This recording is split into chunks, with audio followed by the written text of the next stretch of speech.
Bapak Ibu yang kekasih dalam nama Yesus, puji Tuhan hari ini kita bisa bertemu kembali.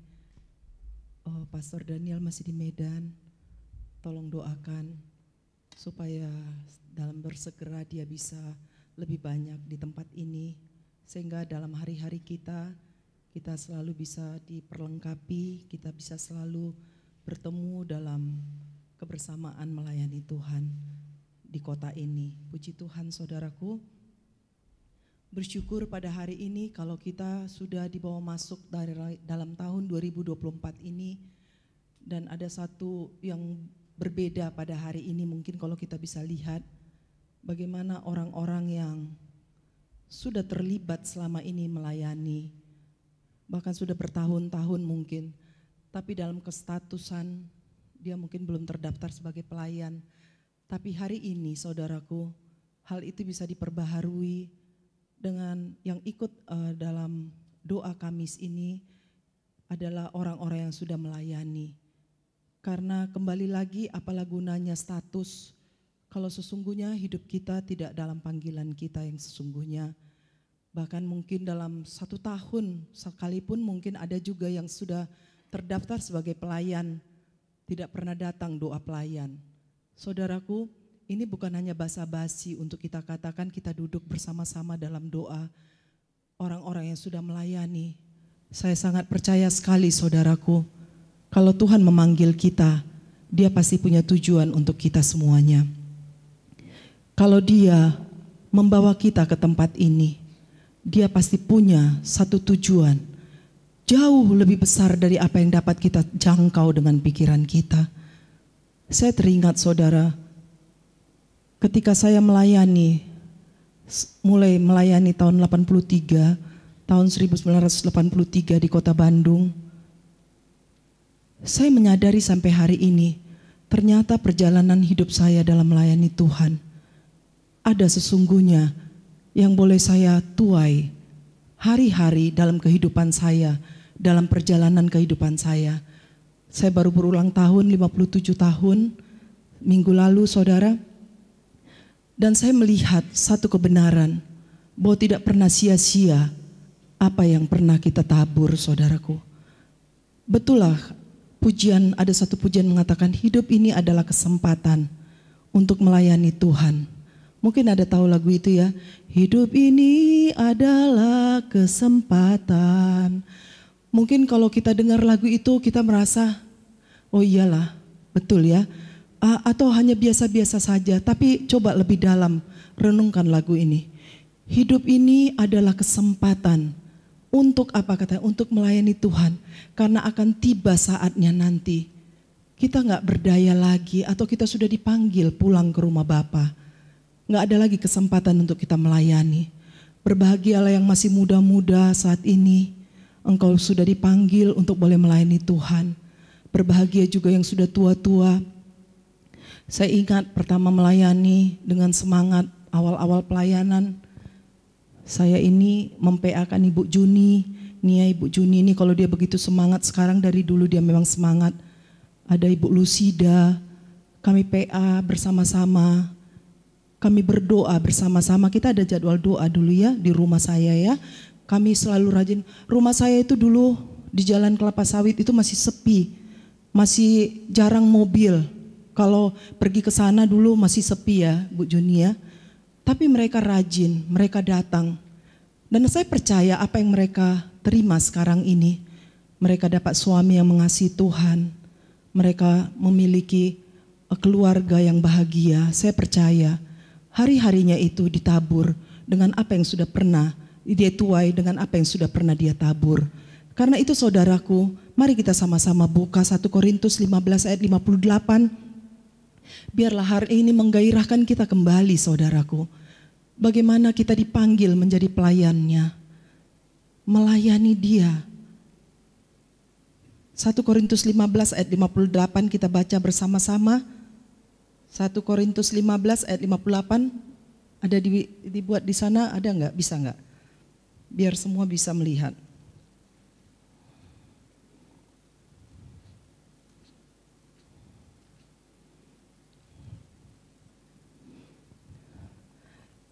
1 Korintus 15 ayat 58. 3, 2, 1.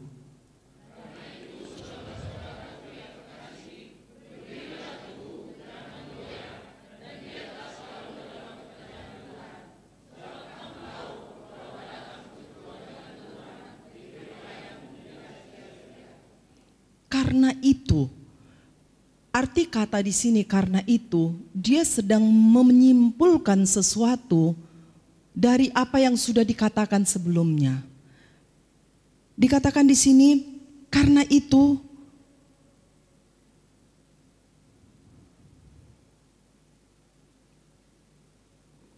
saudara-saudaraku yang kekasih, berdirilah teguh, jangan goyah, dan giatlah selalu dalam pekerjaan Tuhan.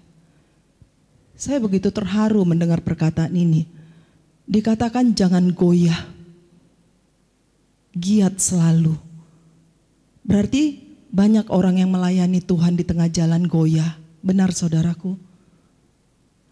Banyak orang yang terpanggil untuk melayani Tuhan di tengah jalan. Dia enggak giat. Dia hitung-hitungan. Dia menjadi letih. Dia lesu. Karena beban, masalah, dan segala macam. Tapi firman ini jelas-jelas berkata, berdirilah teguh, jangan goyah, dan giatlah selalu. Giatlah selalu dalam pekerjaan Tuhan. Ini artinya kita dipanggil untuk melayani, saudaraku. Melayani adalah satu keteladanan yang Yesus berikan. Yesus Tuhan memanggil kita untuk melayani. Karena Yesus sendiri berkata, Anak manusia datang bukan untuk dilayani, tapi untuk melayani. Dia memberikan keteladanan itu. Pada masa kehidupannya di muka bumi, walaupun tidak terlalu lama ya saudaraku ya. Tapi dia melayani. Dia memberikan keteladanan kepada kita umatnya. Dalam melayani, kenapa dikatakan dalam 1 Korintus 15 ayat 58 ini? Giat selalu, jangan goyah, berdiri teguh. Artinya apa saudaraku? Harus ada tekad yang kuat. Harus ada semangat. Harus memaksakan diri.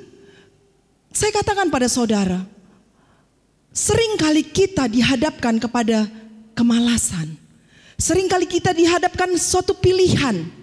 Saudara, saya percaya saudara pun datang ke tempat ini. Pasti ada juga unsur memaksakan diri. Menggerakkan diri kita. Untuk aku mau sama-sama bertemu dalam doa. Untuk aku mau datang.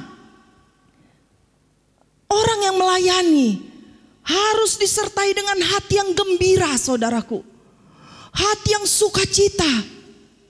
Kita bisa lihat alasannya kenapa itu. Karena di ayat 10, mari kita sama-sama baca 1 Korintus 10. Kenapa kita harus begitu? 1 Korintus 15 ayat 10 silakan kita sama-sama membaca. 3, 2, 1. Tetapi karena kasih karunia Allah, aku adalah sebagaimana aku ada sekarang. Dan kasih karunia yang dianugerahkannya kepadaku tidak sia-sia. Sebaliknya, aku telah bekerja lebih keras daripada mereka semua. Tapi bukannya aku, melainkan kasih karunia Allah yang menyertai aku. Karena apa? Karena kita bisa melayani itu hanya karena kasih karunia saudara. Sehingga benarlah perkataan yang mengatakan, aku mau melayani Tuhan selagi aku masih bisa. Aku masih sehat.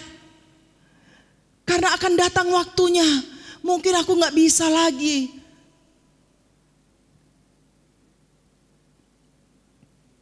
Saya selalu terngiang-ngiang pujian ini. Hidup ini adalah kesempatan. Hidup ini untuk melayani Tuhan. Jangan sia-siakan waktu yang Tuhan beri. Hidup ini harus jadi berkat. Bila saatnya nanti ku tak berdaya lagi, hidup ini sudah jadi berkat. Saya percaya sekali saudaraku, ketika kita masuk di dalam hati yang demikian, Tuhan akan terus membawa kita dalam kesehatan ilahi, saudara.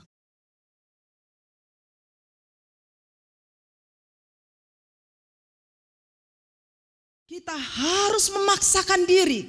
Kita harus memiliki hati yang menggebu-gebu untuk benar-benar menyadari bahwa kalau aku bisa melayani dan aku dipanggil melayani, itu hanya karena kasih karunia Tuhan. Itu bukan karena hebatku, itu bukan karena kuatku, karena bukan karena aku ini memiliki kemampuan yang lebih, tidak. Itu pilihan Tuhan atas saudara dan saya. Sehingga saudaraku, betapa indahnya, betapa mulianya orang-orang yang melayani Tuhan, orang-orang yang dengan segenap hati menyerahkan hidupnya untuk bisa melayani Tuhan. Karena apa yang kau isi di dalam sepanjang kehidupanmu itu bergantung kepada engkau, saudaraku. Itu bergantung kepada kita. Hitler umur 56 dia bunuh diri dan dia mati. Sebelum itu dia banyak membinasakan orang-orang Yahudi. Dia bunuh, kerjanya hanya membunuh dan membunuh orang Yahudi. Tapi umur 56 ketika dia mau ditangkap oleh sekutu, dia bunuh diri karena dia lebih baik mati dengan tangannya sendiri menurut dia daripada dia dibunuh oleh sekutu. Karena waktu itu dia sudah dikejar. Dia mengisi hidupnya, saudaraku, dengan hal-hal yang jahat sampai usianya 56 tahun. Pendiri majalah Playboy, saudara tahu siapa namanya itu ya? Hefner. Ya. Dia mati, dia tua loh meninggalnya, 91 tahun. Tapi apa yang dia isi dalam kehidupannya? Dia mengisi kehidupannya dengan merusak banyak sekali moral orang-orang di dunia. Dia pendiri majalah Playboy, seks bebas dan semua diajarkan. Saudara, banyak yang mengikuti dia. Tapi dia mati umur 91 tahun. Saudara, bukan berapa masalah usia kita, saudara dan saya. Tapi ketika Tuhan memanggil kita, di dalam keselamatan dia memilih kita. Apa yang kita isi dalam kehidupan kita adalah suatu kehormatan kita bisa melayani Tuhan, saudaraku. Mungkin kita merasa, wah, aku sebenarnya ikut-ikut pelayanan seperti ini banyak menyita waktuku. Hei saudaraku, 1 Korintus 15 ayat 58, dalam persekutuanmu dengan Tuhan jerih payahmu tidak akan sia-sia. Saudara, tidak akan sia-sia. Apa yang kita terima saat ini, apa yang akan kita jalani di depan ini, Tuhan begitu baik dan Tuhan begitu setia. Satu pertumbuhan rohani yang harus terus menerus kita hidupi di dalam kehidupan kita. Kita harus bertumbuh. Orang-orang yang mau masuk dalam melayani Tuhan, dipanggil oleh Tuhan, Tuhan sesungguhnya punya rancangan. Kita harus bertumbuh. Mungkin kita berkata, bagaimana aku bertumbuh? Kami aja jarang PA. Kami aja jarang ini. Saudara, pertumbuhan rohanimu jangan ditentukan oleh itu. Ketika engkau bertobat dan terima Yesus, bukan saya mengatakan PA itu tidak perlu ya, itu sangat perlu juga saudaraku. Tapi dalam pertumbuhan kita sehari-hari, adakah engkau memiliki hubungan pribadi dengan Tuhan? Adakah engkau berbicara intim dengan dia? Adakah engkau membaca firman-Nya? Adakah engkau berdoa, merendahkan diri di hadapannya senantiasa? Adakah engkau terhubung dengan dia, saudaraku? Wow, kalau ini kita lupakan, jangan bilang saudaraku, kau orang yang melayani Tuhan dan dalam pertumbuhan. Kalau engkau tidak baca firman Tuhan, kau tidak pernah berdoa, kau tidak pernah bertanya kepada Tuhan dalam jalan-jalan hidupmu, jangan katakan kau seorang yang bertumbuh. Itu penting saudaraku. Itu penting sekali. Berapapun usiamu sekarang ini. Hubungan pribadi dengan Tuhan itu sangat penting. Tapi itu banyak dilupakan saat ini. Tapi gereja ini kita doakan akan terus menerus mengingatkan ini dalam kelompok-kelompok PA, di dalam setiap komunitas-komunitas, di dalam setiap pribadi demi pribadi. Apakah engkau masih saat teduh? Apakah engkau masih berdoa? Apakah engkau masih baca firman Tuhan? Karena ratapan 3, katakan saudaraku, mari kita sama-sama baca ratapan 3 ayat 22 sampai 23.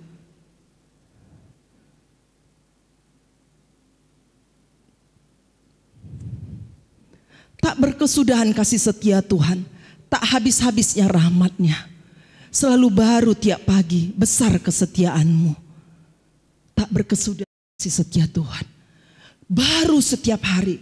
Firman yang kita baca setiap hari akan menjadi, kemarin sudah kita baca, hari ini kita baca lagi, akan menjadi baru. Tak berkesudahan kasih setia Tuhan. Dia selalu baru. Dia mau memberikan yang baru kepada kita. Dia tidak pernah memberikan yang basi. Dia memberikan yang baru. Itulah yang akan menguatkan kita. Itulah yang mengoreksi kita. Itulah yang memperbaiki karakter kita. Itulah yang akan membuat kita memiliki iman. Itulah yang akan membuat kita memiliki kasih, memiliki ketajaman roh, memiliki perkataan yang baik. Karena apa? Selalu baru setiap hari. Dia akan mengoreksi kita. Mungkin kita manusia biasa saudaraku, yang dalam kehidupan sehari-hari karakter kita pun masih dibentuk. Tidak ada di sini yang sudah sempurna. Benar saudara? Kalau kita katakan aku tidak berdusta, aku menipu diriku sendiri. Kadang-kadang kita juga masih sering berdusta. Benar gak? Padahal apa yang keluar dari mulut kita ini sebenarnya tidak boleh ya, kata-kata itu. Dusta itu. Dusta itu teman si iblis, anak iblis. Tapi ada masih yang suka berdusta. Ada, bukan suka ya, pernah berdusta. Ada yang masih tajam perkataannya, menghina saudaranya atau mengata-ngatai saudaranya. Ketika kau masuk dalam hadirat Tuhan, selalu baru setiap hari, tak berkesudahan kasih setia Tuhan, tak habis-habisnya rahmat-Nya, selalu baru setiap hari, besar kesetiaan Tuhan. Dia akan mengoreksi kita saudaraku. Dia akan mengatakan kepada kita, karena Dia akan berbicara kepada kita. Ketika kita mungkin mulai sakit hati, saya selalu berdoa kepada Tuhan, jauhkan aku dari sakit hati. Aku gak mau sakit Tuhan. Aku gak mau sakit. Karena orang yang banyak menyimpan sakit hati, orang yang banyak menyimpan kejelekan saudaranya, itu akan menjadi penyakit saudaraku. Apa yang harus kita lakukan? Datang ke hadirat Tuhan. Tak berkesudahan kasih setia Tuhan. Tak habis-habisnya rahmat-Nya. Selalu baru setiap hari. Besar kesetiaan Tuhan. Mungkin kasih kita hanya segini, tapi kasih Tuhan itu besar saudaraku. Ketika kita datang kepada Dia, Dialah yang akan mengoreksi kita. Dia akan menyadarkan kita. Dia akan memberikan kepada kita hal-hal yang baru. Hal-hal yang baru. Sehingga sebagai anak Tuhan yang melayani Tuhan, betul saya katakan ini, suatu tanda tanya besar. Di manakah pertumbuhan kita? Kalau dia bisa berbulan-bulan menyimpan sakit hati. Karena sesungguhnya itu tidak boleh ada lagi saudaraku. Ketika terjadi apa yang dikatakan ratapan 3 ayat 22 sampai 23. Dia bisa mungkin kesal sebentar, tapi tidak akan dia simpan itu berlama-lama. Karena apa? Ketika dia memiliki hubungan pribadi dengan Tuhan, saya jamin itu saudaraku. Karena firman Tuhan katakan, tak berkesudahan kasih setia Tuhan, tak habis-habisnya rahmat-Nya, selalu baru setiap pagi, besar kesetiaan Tuhan. Kalau kita punya hubungan pribadi dengan Tuhan, Dia pasti akan mengoreksi kita. Dia pasti akan memberitahukan kepada kita. Dia akan menjamah hati kita. Mungkin kita juga tertekan, bisa saudaraku. Saudara, kita bisa salah, membuat kita mungkin merasa tertekan. Tapi saya katakan, ketika kita punya hubungan pribadi, kita akan bertumbuh. Dan tekanan itu, saudara, akan diangkat oleh Roh Kudus, saudara. Sehingga ketika kita melihat saudara kita bukan kebencian lagi, tapi belas kasihan. Kasih kita yang keluar. Bukan menjauhkan diri, bukan menjadi goyah. Bukan menjadi letih, bukan menjadi capek. Kalau ada masalah capek gak saudara? Seberapa banyak anak Tuhan lari dari masalah? Letih gak itu? Letih, menghindar. Gak perlu saudaraku. Makanya bertumbuhlah, miliki hubungan pribadi dengan Tuhan. Kita harus menjadi jemaat yang solid, yang kuat, yang saling mendukung. Karena keberadaan kita satu dengan lain sesungguhnya ini sedang diikat oleh tali kasih dan kita dibawa ke tempat ini bersama-sama. Melayani Tuhan dengan gembira. Karena itu saudaraku, kalau kita tidak melayani dengan gembira, sesungguhnya saudara tahu, keluar kepahitan. Ketika saudara melayani, kelihatannya melayani, yang saudara sampaikan adalah kepahitan. Hati-hati untuk perkara ini. Mungkin itu tidak bisa dilihat oleh dunia nyata. Mungkin kau merasa melayani masih bawa firman, song leader, apalagi asar, PW, kubu doa, pendoa. Tapi sesungguhnya saudara, saya mau katakan, bukan lagi atmosfer yang baru yang sampai, tapi adalah kepahitan. Karena orang pahit akan mencari orang pahit juga. Dan itu akan bertemu dalam satu komunitas, saudaraku. Selalu begitu.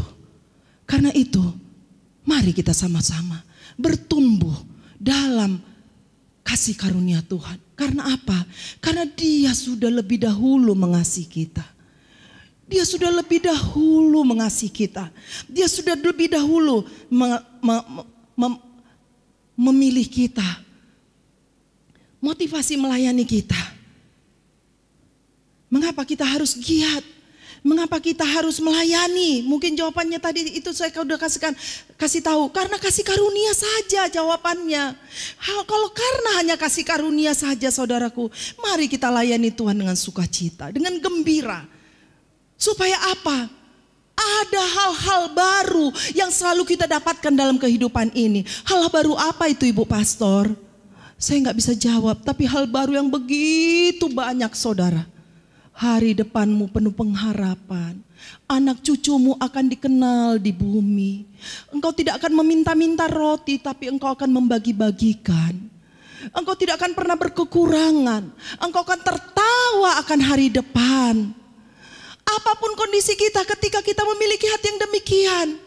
Saudara, saya katakan Tuhan tahu cara menghiburkan kita. Dia tahu cara menyenangkan hati anak-anaknya. Tapi jangan engkau pernah merasa ngedumel. Melayani, malas sekali. Doa lagi. Capek kali pun doa. Tidak saudaraku. Bahwa dalam persekutuanmu dengan Tuhan, jerih payahmu tidak sia-sia. Kau sedang menabur yang baik untuk masa depanmu, untuk perjalanan kehidupanmu. Kau akan mendengar keinginan hati Tuhan ketika engkau masuk dalam hubungan pribadi dengan Dia. Indah sekali saudaraku. Kalau kita tahu bisa mendengar suara Tuhan, apa yang mau Dia katakan kepada kita. Indah sekali saudaraku. Kita akan dikuatkan, kita akan dihiburkan. Kalau saya merasakan beban yang begitu berat yang saya alami dalam berapa tahun ini saudaraku, kalau bukan karena kasih karunia Tuhan dan aku mendengar suara Tuhan, mungkin aku gak kuat lagi saudara. Mungkin aku gak ada lagi di sini. Tapi karena perjalanan hidup kita sesungguhnya saudaraku dituntun oleh Tuhan untuk membawa kita dalam sesuatu yang baru. Engkau berbahagialah engkau yang sudah melayani sejak masa muda. Persiapkan dirimu, cintai Tuhan, senangkan hati Tuhan. Kau akan melihat masa depanmu yang tidak pernah kau pikirkan mungkin. Tuhan sanggup memberikan kepadamu teman hidup yang luar biasa, yang sungguh-sungguh mengasihi engkau dan hidup di dalam kebenaran. keluargamu berbahagia, dan engkau ibu-ibu, bapak-bapak, ketika engkau menyadari ini saudaraku, kau akan melihat bagaimana engkau hari depanmu, kebahagiaanmu akan pasti. Tapi dalam melayani, kuduskan hidupmu, siapkan hatimu, bersihkan hatimu, milikilah karakter Kristus, keteladanan Kristus. Jangan goyah, jangan letih lesu, tapi tetap giat, tetap semangat, tetap bergairah, menanti-nantikan janji Tuhan. Karena Tuhan suka sekali kepada pelayannya yang rajin, saudaraku. Saya senang kali kalau misalnya ada melihat ini ya, para pelayan ini berdoa ya, memang sekali 2 minggu kita berdoa. Saya sendiri mungkin ada beberapa kali gak hadir karena keluar kota. Tapi kalau saya lihat ada yang rajin, setiap 2 minggu dia selalu hadir. Ya kecuali dia keluar kota ya, saya nggak ini. Tapi ada juga yang di sini dia nggak datang. Ya karena ya nantilah itu malas lah, atau apalah, banyak alasan. Tapi ada juga yang rajin, saudaraku. Dan saya tahu Tuhan suka sekali sama orang-orang yang rajin. Karena seringkali Tuhan memang memanggil orang dalam suatu tugas khusus yang lebih lagi tuh pada saat dia kerja. Orang yang rajin, dia kenal orang yang rajin. Murid-muridnya itu sedang giat kali waktu itu menjala ya. Bukan murid yang malas-malasan, yang hanya menunggu-nunggu ini. Dia panggil. Elisa waktu membajak dia panggil. Siapa lagi? Pokoknya kerajinan itu Tuhan suka gitu. Siapakah di antara kita yang menyadari ini? Aku mau rajin karena aku sudah mau menyenangkan Tuhan. Karena ketika aku senangkan Tuhan, apalah, pastilah dia senangkan aku. Daud sampai dia bilang, dengan apakah ku balas segala kebaikanmu Tuhan? Itu ada dalam Mazmur 116. Aku akan mengangkat piala keselamatanku dan menyerukan nama Tuhan. Artinya apa? Dia menyadari betapa dia mengasihi Tuhan dan dia sayang kepada Tuhan. Dan sampai dia katakan, dengan apa ku balas? Dengan mengangkat piala keselamatan. Artinya dia berkomitmen seumur hidupnya menghormati Tuhan. Tidak mengotori hatinya dengan hal-hal yang jahat. Dia menghormati Tuhan dalam hidupnya. Dia mengasihi Tuhan. Dan dia tahu ketika dia berdosa dia tidak menutupi segala dosanya. Tapi dia mengakuinya di hadapan Tuhan. Karena firman Tuhan, jika kita mengaku dosa kita, maka dia adalah setia dan adil. Sehingga dia akan mengampuni segala dosa kita dan menyucikan kita dari segala kejahatan kita. 1 Yohanes 1 ayat 9. Saudara, milikilah hati yang demikian. Saya tidak katakan semuanya kita sudah jalan tol, tak ada lagi rintangan, halangan, bahkan banyak rintangan, ujian akan kita alami ketika kita melayani Tuhan. Banyak ujian. Kalau ditanya masing-masing ini pasti ada pergumulannya satu demi satu. Tidak ada yang tidak punya pergumulan. Tapi mungkin kita menilai dengan kasat mata kita, enak kali lah dia ya. Enak kali lah Pak Henry itu ya. Senang kali, tidak ada masalahnya. Mungkin begitu. Pasti ada masalah juga Pak Hendrik ya. Iya, betul. Enak kali lah si Susi itu ya, gendut badannya, sehat, dia tidak ada masalahnya. Ada Sus, masalahmu pasti ada. Tapi kamu tetap gak melayani Tuhan. Tetap. Pak Hendrik tetap melayani Tuhan dalam pergumulan yang besar. Benar Pak Hendrik? Makanya mari sama-sama saudaraku. Mari kita menjadi pelayan-pelayan yang rajin. Melayani Tuhan, bukan melayani pekerjaan Tuhan. Kalau kita melayani Tuhan, fokus kita pada kasih. Tapi kalau kita melayani pekerjaan Tuhan, fokus kita pada target-target yang akan kita selesaikan. Ya aku dipanggil jadi aser. Ya jadwalku hari ini bekerja. Ya sudahlah aku hadir. Tapi kalau kita melayani pekerjaan Tuhan, tapi melayani Tuhan, fokusku kepada kasih. Artinya apa? Sementara aku membenahi hatiku, membenahi hidupku, membenahi pikiranku, aku juga mengasihi saudara-saudaraku. Aku mengasihi jiwa-jiwa yang terhilang. Sudah berapa adakah masih di antara kita yang pernah menangis untuk jiwa-jiwa yang terhilang? Kita mendengar misalnya di satu sekolah pergaulan seksnya bebas, orang pacaran suka-sukanya. Kita memanglah sekarang ini ya kacau ya. Atau kita pergi dalam satu keluarga, kita tahu keluarga itu suaminya selingkuh, istrinya kacau, anak-anaknya ini semua. Ada nggak lagi kita datang berdoa, menangisi hal-hal untuk kita boleh berkata di hadapan Tuhan, Tuhan selamatkan keluarga itu Tuhan. Selamatkan jiwa-jiwa yang terhilang. Adakah itu masih? Atau kita hanya memenuhi target kita dengan segala target-target kita dengan segala pencapaian yang ingin kita capai. Aku ingin punya rumah. Aku ingin punya mobil. Sudah tercapai itu nanti udah senanglah hatiku. Kata siapa saudaraku? Percayalah, ketika kita sama-sama saudaraku, semakin memperlengkapi hati kita, pikiran kita,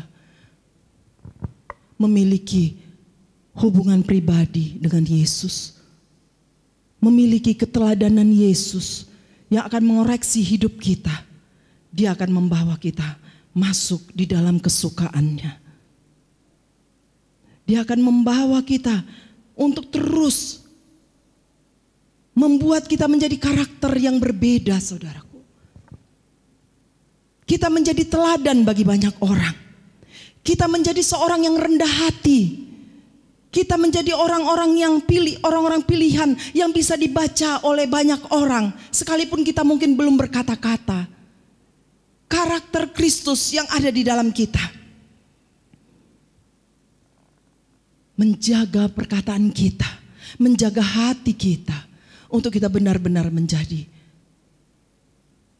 orang-orang yang melayani Dia dengan benar saudaraku.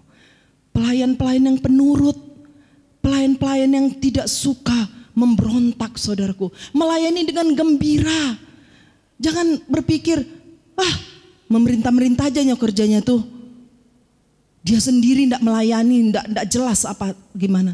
Jangan kau lihat itu saudaraku. Tapi hidup kita pun memang itu harus dipacu. Karena orang melihat kita karena teladan kita. Tapi ketika engkau harus dibentuk, harus menjadi seorang hamba yang betul-betul tidak diperhitungkan seperti yang firman Tuhan hari Minggu katakan. Seolah-olah kita ini tidak menganggap diri kita penting gitu saudaraku. Sehingga ketika kita disinggung, ketika ada sesuatu yang tidak cocok, jalur atau keadaan yang terjadi, kita cepat-cepat katakan, enggak mau aku lagi melayani. Saudara sayang sekali. Karena gereja, semua gereja saya katakan di dunia ini, dia sedang menuju kesempurnaan kepada Kristus. Tapi bagaimana kita mau mengisi diri kita ini saudaraku, dengan yang saya katakan tadi dalam perjalanan hidup kita. Apakah kita mau mengisi dengan seperti yang dilakukan Hitler? Apakah kita mau mengisi seperti yang dilakukan oleh Tuhan Yesus dalam kehidupannya dan nabi-nabinya saudaraku? Mari kita sama-sama datang kepada Tuhan. Banyak hal yang mau kita kerjakan tahun 2024. Dan saya percaya ini awal yang baru. Saudara, bergembiralah melayani Tuhan. Senanglah, nantikanlah itu. Jangan katakan, Rayon sudah datang, malas sekali aku. Saudara, paksa dirimu. Paksa dirimu. Aku mau menyenangkan Tuhan. Aku mau melayani karena aku sendiri sudah dilayani oleh Tuhan. Aku sudah ditebus. Engkau sebagai ketua persekutuan. Mungkin engkau berkata, gini-gini aja. Lelah juga, bosan juga. Paksa dirimu saudaraku. Ambil sesuatu yang sudah Tuhan taruhkan itu. Kenakan di dalam kehidupanmu. Jangan kau hitung-hitungan dengan semuanya. Tuhan akan memperhitungkan semua yang kau kerjakan. Tidak satu pun dikatakan. Karena dalam persekutuan dengan Tuhan, jerih payahmu tidak akan sia-sia. Tidak akan sia-sia. Kau mungkin akan masuk ada dalam satu ujian, tapi percayalah endingnya tidak akan sia-sia. Saya aminin itu saudaraku. Tidak akan sia-sia. Mari saudaraku, saling menyemangati. Semua ini ada, pasti ada karena ada yang kita mulai, saudara. Semua ada karena ada yang kita mulai. Jangan kita diputus di tengah jalan. Jangan kita dipecahkan di tengah jalan.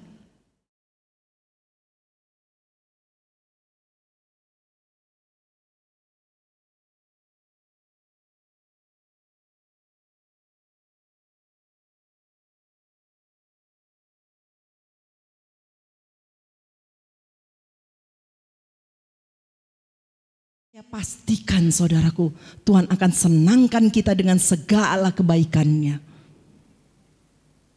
Ketika kita memiliki perkenanan Tuhan, hati kita bersih. Hati kita tidak memendam sesuatu. Hati kita tidak menuduh-nuduh. Hati kita tidak lagi sakit dengan sesuatu koreksi.